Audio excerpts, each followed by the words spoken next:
नमस्कार, मैं अर्चना और आप देख रहे हैं हंगामा टाइम। कहते हैं अगर आप सच्चे दिल से मेहनत करें और परिश्रम करें तो सफलता आपसे दूर नहीं रहती है। तो इसी मिसाल को सही साबित करके दिखाया है अनुकृति गोविंद शर्मा ने, जो एक अच्छी अभिनेत्री हैं, चर्चित समाज सेविका हैं। उन्होंने एंकरिंग की जगत में भी अपना एक अलग सा स्थान बना के रखा है। आज उनसे हम खास बातचीत करेंगे उनके कैरियर के बारे में कि किस तरीके से वो फिल्मों में आई, किस तरीके से उन्होंने एंकरिंग के जगत में अपना अलग सा एक स्थान बना के रखा और समाज सेविका के रूप में वो कैसे महिलाओं को जागरूक कर रही हैं। तो बहुत बहुत स्वागत है मैम आपका हमारे हंगामा टाइम न्यूज़ चैनल में। तो पहला सवाल आपसे ये है मैम कि आपने जो फिल्मों में एक्टिंग करना शुरू करा वो कब से शुरू करा? सबसे पहले तो मैं आपको धन्यवाद दूंगी कि आपने अपने शो में मुझे इनवाइट किया। So thank you so much to Hungama Times News Network. मेरी जो एक्टिंग का जो करियर है इसकी शुरुआत हुई थी सन 2014 में। देखा जाए तो जब मेरी सबसे पहली शॉर्ट फिल्म रिलीज़ हुई थी तेलुगु भाषा में हैदराबाद में, जिसका नाम था ब्रेकअप पैचअप। एक छोटी सी टीम थी और हम लोगों ने बहुत ही मेहनत से ये शॉर्ट फिल्म बनाई थी। लेकिन देखा जाए टेक्निकली तो मेरे करियर की शुरुआत हुई फैशन मॉडलिंग के साथ। I started as a fashion model in Delhi और फिर धीरे धीरे काम बढ़ता गया, कर्म और भगवान की कृपा। और साउथ की तरफ मैंने ज़्यादा रुझान दिखाया क्योंकि वहाँ पे मेरा जो करियर का जो नेटवर्क था वो बढ़ता ही जा रहा था और मुझे साउथ की ओर से काम आता ही जा रहा था। तो मैंने इवेंचुअली हैदराबाद को अपना वर्क बेस बना लिया। कई साल मैंने तमाम फ़ैशन डिज़ाइनर्स के साथ, बड़े बड़े जाने माने फ़ोटोग्राफ़र्स के साथ फ़ैशन मॉडलिंग करी। बहुत सारे डिज़ाइनर्स के साथ काम किया, जिनमें मनीष मल्होत्रा के साथ भी काम करने का मुझे सुअवसर मिला। और उसके बाद देखा जाए तो औपचारिक तरीके से मैंने एक्टिंग में कदम रखा सन 2016 में। उस वक्त मेरी एक तेलुगु फीचर फिल्म रिलीज़ हुई जिसमें मैंने बतौर लीड एक्ट्रेस की भूमिका निभाई थी, जिसका नाम असुरा था। नारा रोहित और श्री विष्णु जी के साथ मैंने ये मूवी करी थी, जो कि बहुत ही जाने माने साउथ फिल्म इंडस्ट्री में एक्टर्स हैं।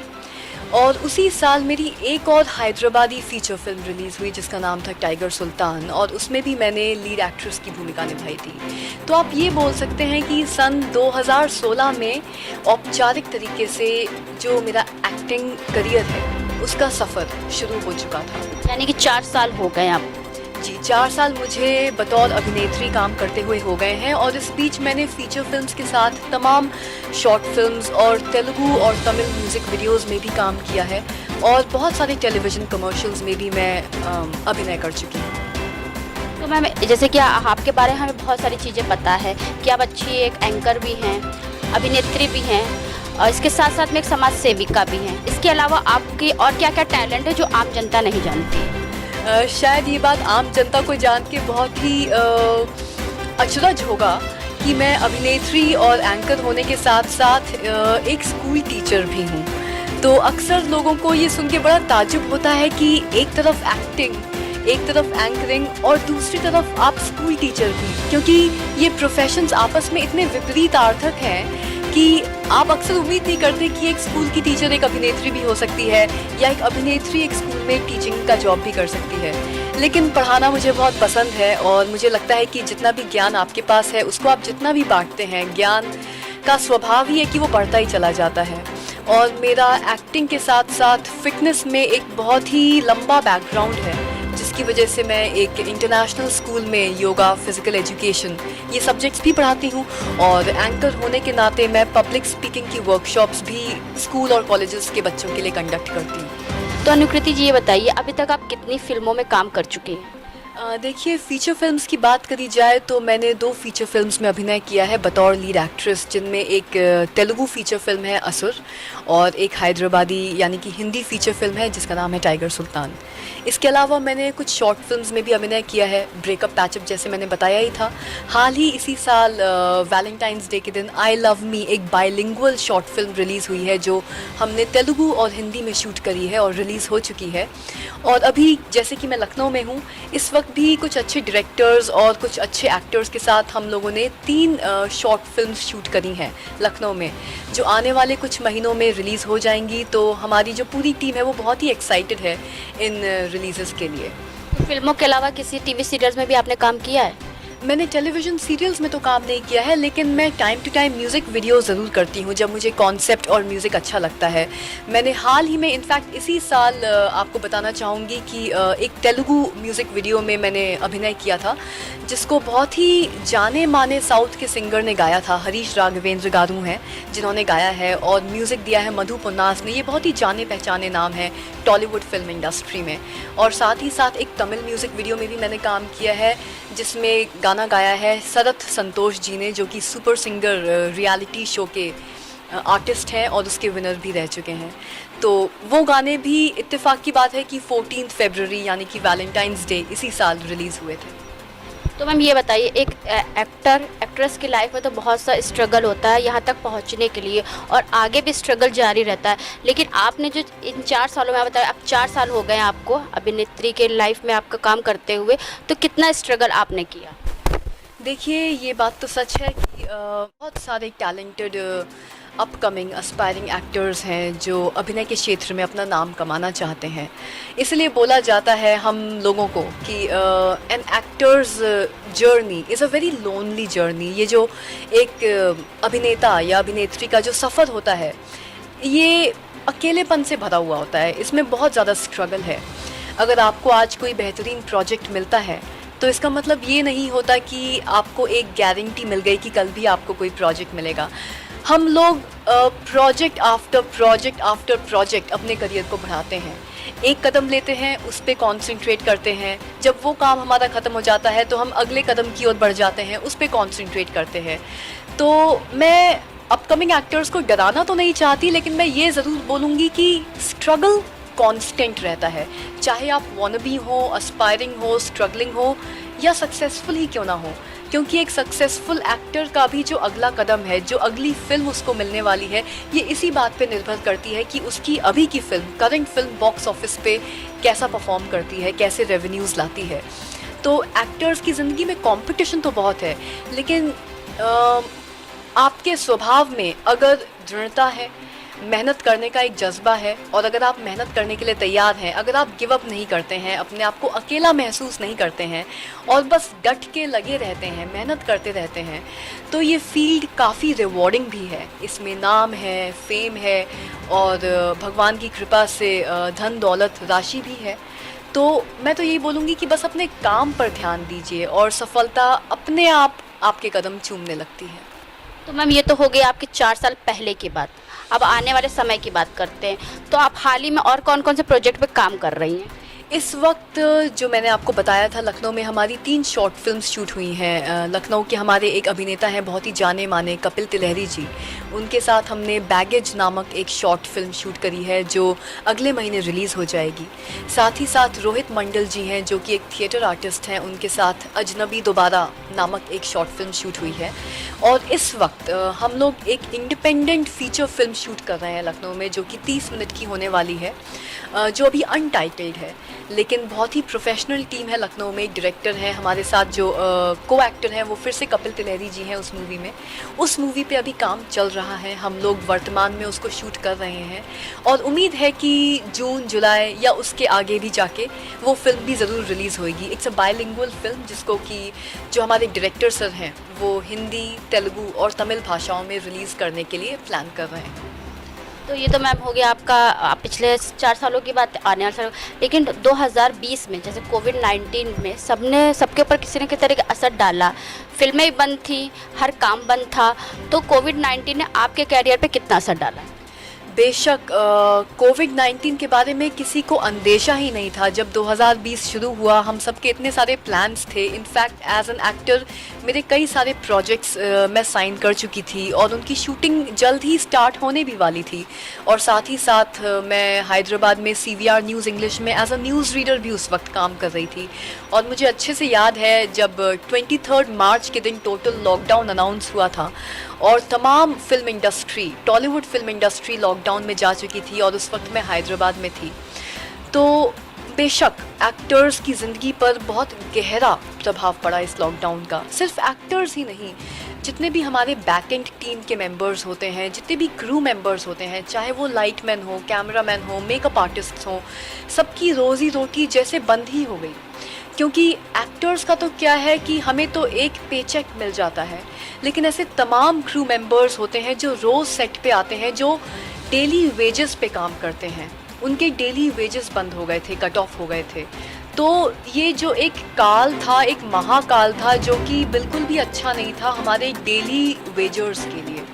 लेकिन उस वक्त बहुत ही खुशी की बात है कि जो हमारे टॉलीवुड और बॉलीवुड फिल्म काउंसिल के जो प्रोड्यूसर्स काउंसिल थे, वो तमाम प्रोड्यूसर्स आगे बढ़ के आए, तमाम डायरेक्टर्स बढ़ के आए, उन्होंने हाथ जोड़े और साथ में काम करके उन्होंने ऐसी कमिटीज़ बैठाई जिनके द्वारा रेवेन्यू का उत्पादन हुआ, और जितने भी हमारे डेली वेजर्स थे उनको वो लोग सहायता दे पाए ताकि उनके घर में चूल्हा जलता रहे और वो लोग अपनी रोज़ी रोटी के साथ घर को चलाते रहे। तो फिल्म इंडस्ट्री ने आपस में एक दूसरे को काफ़ी सपोर्ट किया है इस वक्त, और अब बहुत ही हर्ष और खुशी की बात है कि धीरे धीरे काम रिवाइव हो रहा है, पिकअप हो रहा है, और शूटिंग हम सभी के लिए रिवाइव हो रही है। हम लोगों ने सेट पे जाना फिर से शुरू कर दिया है, तो अब हम लोग बहुत ही एक्साइटेड हैं। कहते हैं ना कि बीच में एक लंबा सा ब्रेक मिल गया, तो उस ब्रेक के बाद जब अब हम लोग दोबारा सेट पर लौटे हैं तो दोगुने जोश के साथ लौटे हैं और ज़्यादा अच्छा काम करके दिखाएंगे। यानी कि इंटरवल के बाद बिग ओपनिंग। जी हाँ, पिक्चर अभी बाकी है। इनफैक्ट पिक्चर अब दोबारा शुरू हुई है क्योंकि इस ब्रेक में हम लोग एनर्जी से बिल्कुल भरपूर और अब उसी दृढ़ निश्चय के साथ, उसी मेहनत के जज्बे के साथ हम सभी लोग सेट पे दोबारा उतर आए हैं। बड़े पर्दे पे कब दर्शक आपको देखेंगे?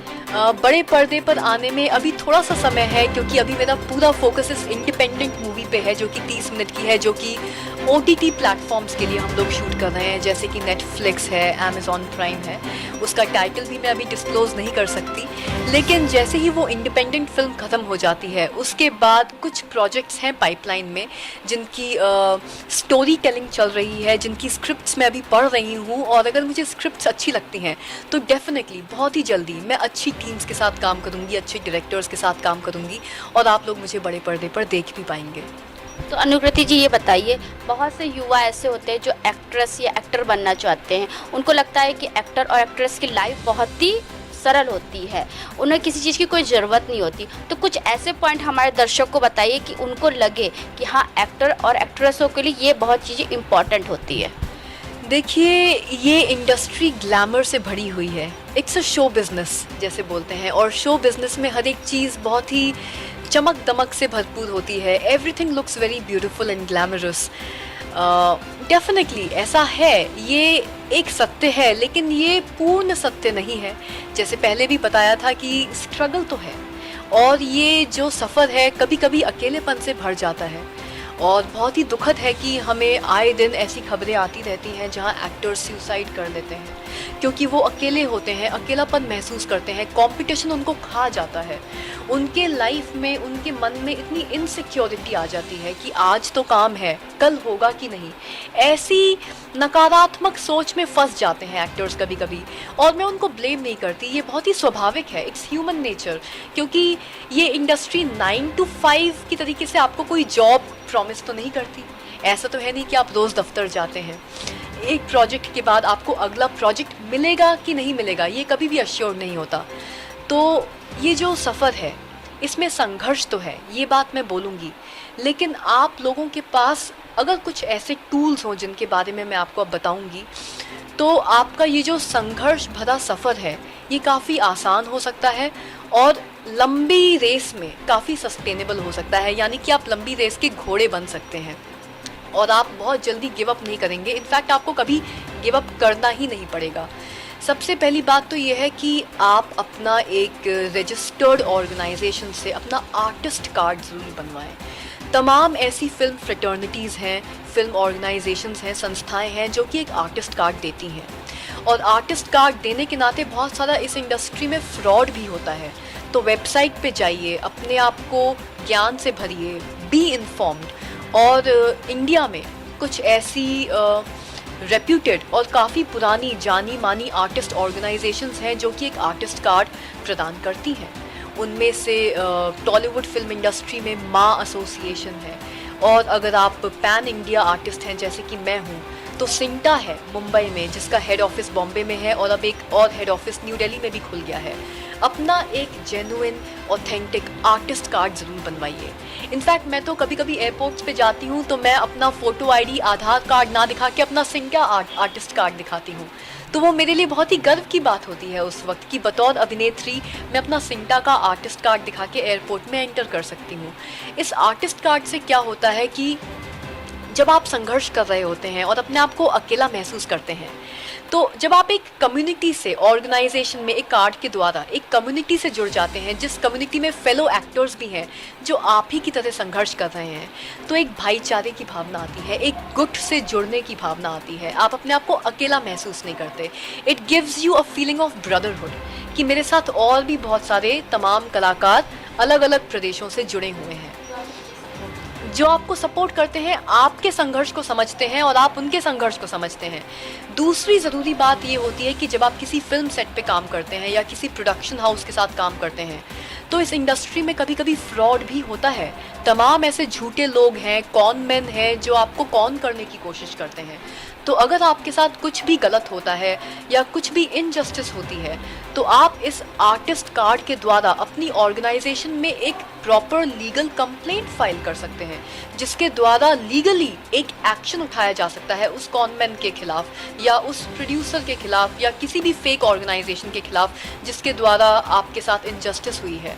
तो एक आर्टिस्ट कार्ड ज़रूर बनवाएं, क्योंकि उससे आपको कॉन्फिडेंस भी मिलेगा और सिक्योरिटी भी मिलेगी। और दूसरी बात, जैसे मैं हमेशा बोलती हूँ कि हताश करने वाले लोग बहुत मिलेंगे, डिस्करेज करने वाले लोग बहुत मिलेंगे जो आपके सपनों में विश्वास नहीं करेंगे, लेकिन आत्मविश्वास, अपना आत्मविश्वास कभी मत खोइए। जब भी आप हताश महसूस करें, अकेला महसूस करें, उस दिन को याद करिए जिस दिन आपने ये निर्णय लिया था कि अब आप अभिनेता बनेंगे या अभिनेत्री बनेंगे। अपने पैशन को कभी मत भूलिए और उसके साथ बस अपना हार्ड वर्क जोड़े रखिए, काम करते जाइए, आपको प्रोजेक्ट्स, असाइनमेंट्स मिलेंगे। मैं ये नहीं कह रही कि हर इंसान अमिताभ बच्चन या शाहरुख खान बन सकता है, लेकिन हर आर्टिस्ट सक्सेसफुल ज़रूर हो सकता है। मैं ये नहीं कहती कि आप अमिताभ बच्चन ही बनिए, उन्हीं की जर्नी को फॉलो करिए, ये तो असंभव है। आप यूनिक हैं। आप अगर अपने पैशन के साथ हार्ड वर्क करते रहेंगे तो आप अपनी सक्सेस स्टोरी डेफिनेटली लिख पाएंगे बतौर आर्टिस्ट, और आप आर्टिस्ट एक एक्टर की तरीके से जाने जाएंगे, सक्सेसफुल एक्टर की तरह जाने जाएंगे। तो बस लगे रहिए, काम करते रहिए और आर्टिस्ट कार्ड ज़रूर बनवाइए। तो अनुकृति, ये बताइए, आप एक्ट्रेस के साथ साथ में एक एंकर भी हैं, तो एंकर की लाइफ में कितना स्ट्रगल होता है, थोड़ा हमारे दर्शक को बताइए। एंकरिंग जो है वो कम्प्लीटली लाइव स्पेस में होती है और ये एक्टिंग से इसलिए अलग होती है क्योंकि जब हम सेट पे होते हैं और कोई सीन दर्शा रहे होते हैं तो उसमें तमाम कट्स होते हैं, तमाम रीटेक्स होते हैं। आप जितनी भी बार चाहें अपनी परफॉर्मेंस दोहरा सकते हैं जब तक कि डायरेक्टर को वो परफेक्ट शॉट नहीं मिल जाता। एंकरिंग में ऐसा नहीं होता, ये कम्प्लीटली लाइव स्पेस है। आप एक बार जाते हैं, आपको एक ही मौका मिलता है परफॉर्म करने का और उसी में या तो आप बढ़िया कर जाते हैं या गलतियां हो भी सकती हैं। तो इसीलिए ये दोनों स्पेसेस बहुत ही डिफरेंट हैं, लेकिन जो चीज़ कॉमन है वो है परफॉर्मेंस, कि परफॉर्मेंस दोनों में ही चाहिए होती है। फ़र्क बस इतना है कि एक्टिंग में आप किसी किरदार को निभा रहे होते हैं और जब आप एंकर होते हैं, एक लाइव शो होस्ट होते हैं, तब आप अपनी जनता को, अपनी ऑडियंस को प्रोग्राम के मुताबिक एंटरटेन कर रहे होते हैं। परफॉर्म आप तब भी कर रहे होते हैं। बस अंतर ये है कि एक्टिंग में आपको मौके कई सारे मिलते हैं, एंकरिंग में बस एक ही मौका होता है। एक्टिंग में आपको रीटेक मिल जाता है, एंकरिंग में आपको रीटेक नहीं मिलता है। जी नहीं, बिल्कुल भी नहीं। इसलिए यहाँ पे सिचुएशन थोड़ी सी पेचीदा हो जाती है, इट्स अ ट्रिकी सिचुएशन। इसलिए यहाँ पे एक्सपीरियंस चाहिए, लगातार प्रैक्टिस चाहिए, प्रैक्टिस मेक्स परफेक्ट। तो एंकर्स के लिए तो बोला भी जाता है कि आप जितनी ज़्यादा प्रैक्टिस करें उतने ज़्यादा अच्छे आप बन पाएंगे। तो मैम ये बताइए, एक्टर्स भी हैं, तो एंकरिंग की तरफ कैसे आपका रुझान गया? दरअसल शुरुआत तो मैंने एज एन एक्टर ही करी थी, लेकिन मेरी जो पब्लिक स्पीकिंग स्किल्स थी वो भगवान की कृपा से और मेहनत से अच्छी ही रही और लखनऊ में मैंने लोरेटो कॉन्वेंट से शिक्षा भी ग्रहण करी और लैंग्वेजेस की तरफ मेरा रुझान बचपन से ही था। तो चाहे वो अंग्रेज़ी हो या हिंदी हो, तो I always had a strong command of language. तो बोलती थी मैं और साथ ही साथ एक्टिंग के साथ साथ न्यूज़ रीडिंग भी करती थी। जैसे कि आप टेलीविज़न पे न्यूज़ रीडर्स को देखते हैं जो कि न्यूज़ पढ़ते हैं स्टूडियो में, तो हैदराबाद में CVR न्यूज़ इंग्लिश चैनल के साथ मैं न्यूज़ रीडर की तरह काम कर रही थी। तो एक बार मेरे को एक लाइव शो होस्ट करने का मौका मिला और मैंने उस अपॉर्चुनिटी को लिया क्योंकि मेरा स्वभाव ही ऐसा है कि मैं नई नई चीज़ें सीखना पसंद करती हूँ और मैं समझना चाहती हूँ कि मेरी काबिलियत को मैं कितना स्ट्रेच कर सकती हूँ और क्या क्या कर सकती हूँ मैं, जिससे मुझे अपने ही पोटेंशियल के बारे में पता चले ज़्यादा। तो मैंने वो लाइव शो होस्ट किया, एक कॉर्पोरेट अवार्ड्स नाइट थी, और बेशक मुझे बहुत मज़ा आया उसको होस्ट करने में, क्योंकि कैमरे के सामने एक एनर्जी अलग होती है, लेकिन लाइव शो में लाइव ऑडियंस के साथ मंच पे एक जो एनर्जी होती है उसका कोई कंपैरिजन ही नहीं है। तो उस दिन मुझे बहुत अच्छा लगा और मुझे रिव्यूज़ मेरे परफॉर्मेंस के लिए बहुत अच्छे भी मिले, तो मुझे लगा व्हाई नॉट, इसको भी करना चाहिए। तो वहाँ से मेरी शुरुआत हो गई। शुरुआत मेरी एंकरिंग के क्षेत्र में यहाँ लखनऊ से ही हुई थी, सेठ MR जयपुरिया स्कूल से, लेकिन उसके बाद मैंने बहुत ज़्यादा काम साउथ में किया, हैदराबाद, बेंगलोर, चेन्नई, इन सब शहरों में मैंने बहुत सारी एंकरिंग करी। और उसके बाद धीरे धीरे भगवान की कृपा से मैंने पैन इंडिया एंकर का स्टेटस भी हासिल कर लिया। Now I travel all over the country and also abroad to host national and international shows. यानी कि एक्ट्रेस के साथ साथ जब आपने एंकरिंग करी तो आपका आत्मविश्वास और आपके ऊपर विश्वास दोनों बढ़ा। जी बिल्कुल, क्योंकि जब आप मंच पे परफॉर्म करते हैं और आपको पता है कि आपके पास रीटेक्स का ऑप्शन नहीं है, तो नेचुरली काम करते करते, एक्सपीरियंस गैदर करते करते आपका कॉन्फिडेंस और ज़्यादा बढ़ जाता है, आपका सेल्फ मोटिवेशन और भी ज़्यादा बढ़ जाता है। और मैं तो ये बोलूँगी कि एंकरिंग के क्षेत्र में मुझे मेरे टीचिंग करियर ने भी बहुत मदद करी। वो इसलिए क्योंकि जब आप एक क्लास में होते हैं, बच्चों को शिक्षा दे रहे होते हैं, तो भी तो आप एक तरीके से एंकर ही होते हैं, वो भी तो एक लाइव स्पेस ही होती है। बस फ़र्क ये है कि मंच की जगह वहाँ एक क्लासरूम होता है और ऑडियंस की जगह आपके स्टूडेंट्स होते हैं, तो वहाँ पे भी आप एक कम्युनिकेशन ही अपने स्टूडेंट्स के साथ इस्टेब्लिश कर रहे होते हैं। और एंकरिंग के क्षेत्र में आप मंच पे अपने ऑडियंस के साथ एक कम्युनिकेशन स्थापित कर रहे होते हैं। तो मुझे तो टीचिंग के बैकग्राउंड ने भी एंकरिंग के क्षेत्र में बहुत ज़्यादा मदद करी है। जैसे आपकी बातों को सुन के अच्छा लगा अनुकृति जी, जिसे आपने एंकरिंग की जगत में बहुत सारा कार्य किया है, ऐसे और कौन कौन सी जगह पे आपने एंकरिंग करी है जो हमारे दर्शक नहीं जानते? मुझे सुअवसर मिला है कुछ बहुत ही बड़े टॉप ब्रांड्स के साथ एसोसिएट करने का, उनके साथ काम करने का। मैंने सेलिब्रिटीज़ के साथ भी शोज़ होस्ट किए हैं। गली बॉय सबने देखी होगी, जिसमें MC शेर काफ़ी फेमस कैरेक्टर हो गए, जाने माने। तो सिद्धांत चतुर्वेदी जी के साथ मैंने फॉरएवर 21, जो कि एक फैशन रिटेल आउटलेट है, फॉरएवर 21 के एक शोरूम लॉन्च के लिए मैंने हैदराबाद और बेंगलुरु में सिद्धांत चतुर्वेदी जी के साथ काम किया है। साथ ही साथ यहाँ लखनऊ में ही मैंने किंग जॉर्जेस मेडिकल यूनिवर्सिटी के साथ काम किया है। पद्मिनी कोल्हापुरी जी हैं, जो कि वेटरन बॉलीवुड एक्ट्रेस हैं। जया प्रदा जी हैं। MTV रोडीज़ के रणविजय जी हैं, जिनके साथ मैंने लखनऊ में कुछ बड़े फैशन शोज़ होस्ट किए हैं। और 2019 में मुझे बेस्ट एंकर फीमेल का अवार्ड भी रणविजय जी द्वारा ही मिला था। तो अच्छे अच्छे सेलिब्रिटीज़ के साथ काम करने का मौका मिला है, उनसे मिलने का मौका मिला है मुझे एंकरिंग के दौरान। और मैंने नेशनल स्कूल अवार्ड्स होस्ट किए हैं। मैं पिछले 3 साल से नेशनल स्कूल अवार्ड्स की होस्टिंग करती हूँ, बतौर टीचर खुद भी हूँ।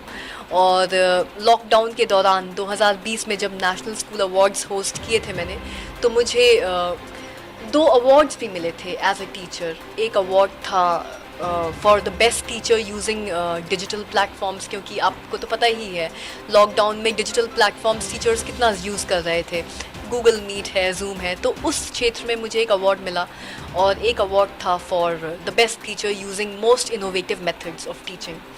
और साथ ही साथ मैं इंटरनेशनल शोज़ भी होस्ट करती हूँ, जैसे कि global architect and builder awards हैं, जो लास्ट ईयर जस्ट लॉकडाउन के घोषित होने से पहले ही हम लोगों ने दुबई में होस्ट किया था।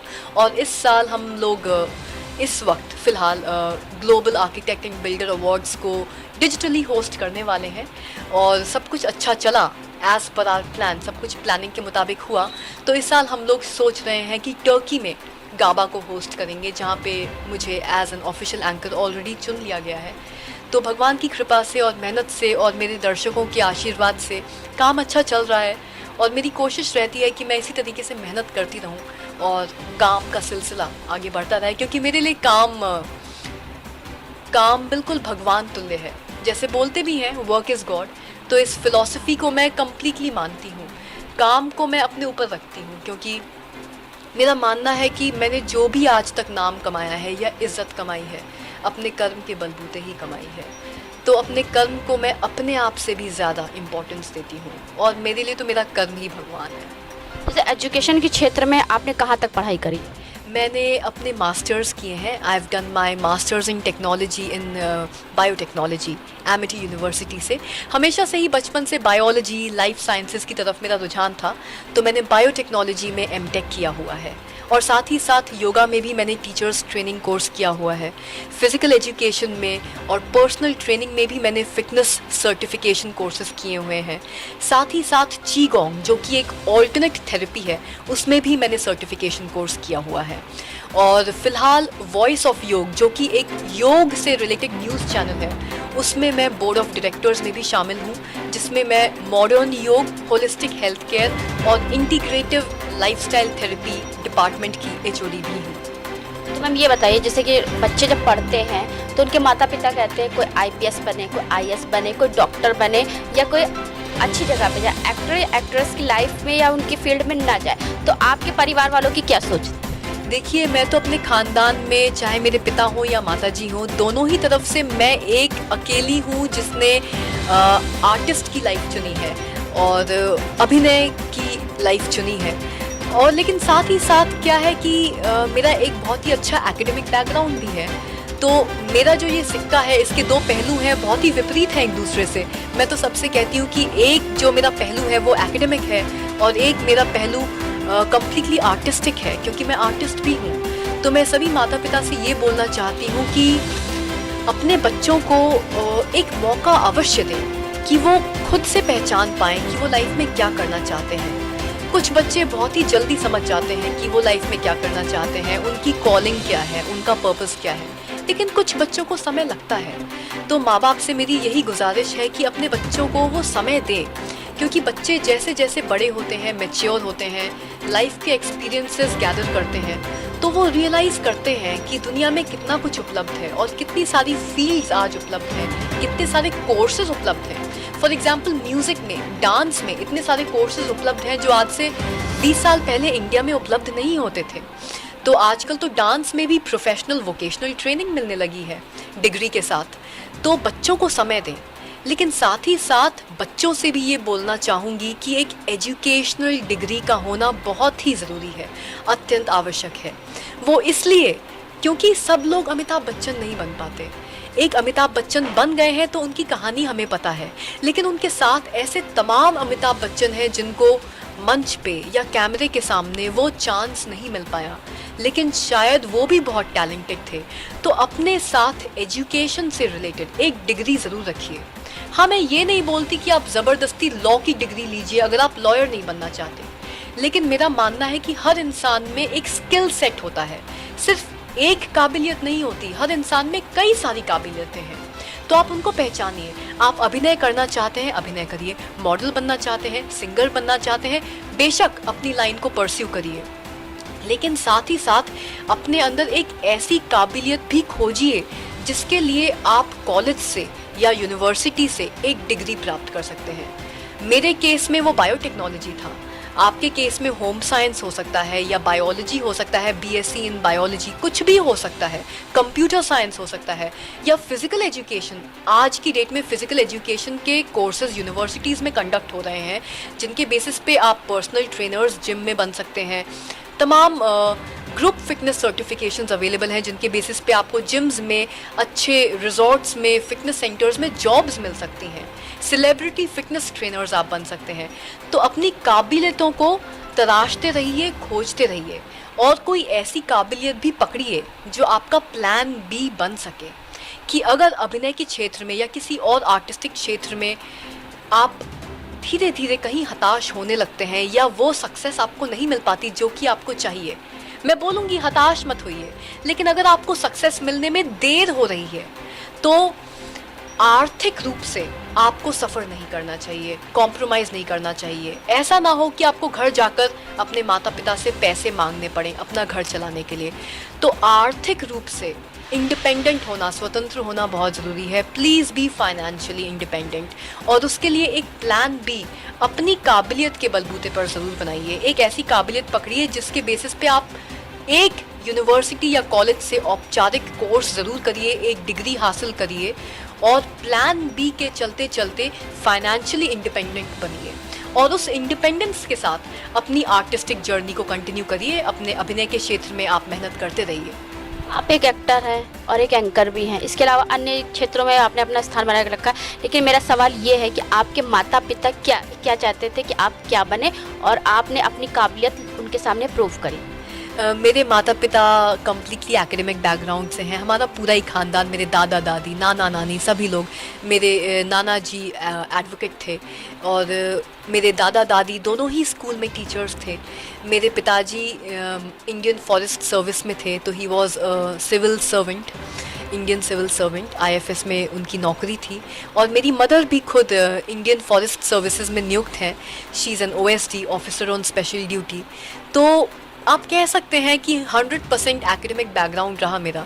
और सबसे पहली चॉइस तो मेरे पेरेंट्स की थी कि मैं डॉक्टर बनूं, क्योंकि बायोलॉजी में हमेशा से ही मुझे इंटरेस्ट था। तो मैंने MBBS के लिए ट्राई भी किया, कई सारे एंट्रेंस एग्ज़ाम्स लिखे भी। BHU में मेरा सिलेक्शन भी हो गया था। बट लाइक दिस से life had its own plans और मैं कभी MBBS करना नहीं चाहती थी, तो मैंने बायोटेक्नोलॉजी चूज़ किया। और बायोटेक्नोलॉजी करते करते ही मैं अभिनय के क्षेत्र में घुस गई और मेरी बतौर आर्टिस्ट की लाइफ शुरू हो गई। और साथ ही साथ मैंने अभिनय के साथ साथ डांस में भी कदम रखा और मैंने द डांस वर्क से एशले लोबो सर के साथ सीखकर मैंने प्रोफेशनल वोकेशनल डांस ट्रेनिंग भी हासिल करी। और मैं द डांस वर्क्स के साथ प्रोबेशन में जुड़ी और धीरे धीरे उनकी रेपर्टोयर कंपनी के साथ भी जुड़ गई। लेकिन फिर तब तक मैं बहुत बिजी हो चुकी थी, अभिनय का काम बहुत ज़ोरों शोरों से बढ़ चुका था। फिर मैं साउथ शिफ्ट हो गई। लेकिन यस, मेरे माँ बाप यही चाहते थे कि आइडियली मुझे एक डॉक्टर होना चाहिए या टीचर होना चाहिए या योग फिज़िकल एजुकेशन से जुड़ूं। तो एक तरीके से आप कह सकते हैं कि माँ बाप का वो सपना भी मैंने पूरा कर दिया योग और फिज़िकल एजुकेशन से जुड़ के। लेकिन मेरे मम्मी पापा ने कभी शायद सपनों में भी नहीं सोचा होगा कि मैं आर्टिस्ट बनूंगी या एक्ट्रेस बनूंगी। तो ये थी हमारी खास बातचीत में अनुकृति गोविंद शर्मा जी, जिन्होंने अपने कैरियर के बारे में और अपने अभिनय के बारे में बताया कि किस तरीके से वो अभिनेत्री से लेकर के एंकर से लेकर टीचर और टीचर से लेकर के एक समाज सेविका किस तरीके से अपने सारे जीवन के किरदार को किस तरीके बखूबी निभा रही हैं और सबको टाइम दे रही हैं। यानी कि हर चीज़ में समय लगता है, परिश्रम करना चाहिए, सबसे बड़ा होता है अपने ऊपर आत्मविश्वास। अगर आप एक एक्ट्रेस बनना चाहते हैं या एक्टर बनना चाहते हैं तो आप अपने अंदर की खूबी पहचानें। अगर आप एक्टर्स नहीं बनना चाहते तो आप क्रिकेटर बनना चाहते हैं तो जो आपके अंदर काबिलियत है उस काबिलियत को पहचानें और उस फील्ड में आप मेहनत करें। तो ऐसे ही हम हर शख्सियत से बात करते हैं, खास शख्सियतों से बात करते हैं कि किस तरीके से उन्होंने इस समाज में कुछ खास काम करके एक अपना अलग सा स्थान बना के रखा है। आज की बातचीत को मैं यहीं विराम दूंगी, फिर अगली बार किसी और खास शख्सियत से मिलेंगे उनके खास जीवन के बारे में जानने के लिए कि किस तरीके से उन्होंने जीवन में कितना संघर्ष किया है और यहाँ तक पहुँचे हैं। इसी के साथ मैं अर्चना आपसे जानना चाहूँगी। धन्यवाद। Srishti and Krishna right there. Please ladies and gentleman, आप सभी को पता है क्या करना है। दोनों हाथों में एक बार पूरे हॉल में तालियों की गड़गड़ाहट में करता रहता है। Please give it up for this awesome gorgeous couple right here. क्या बात।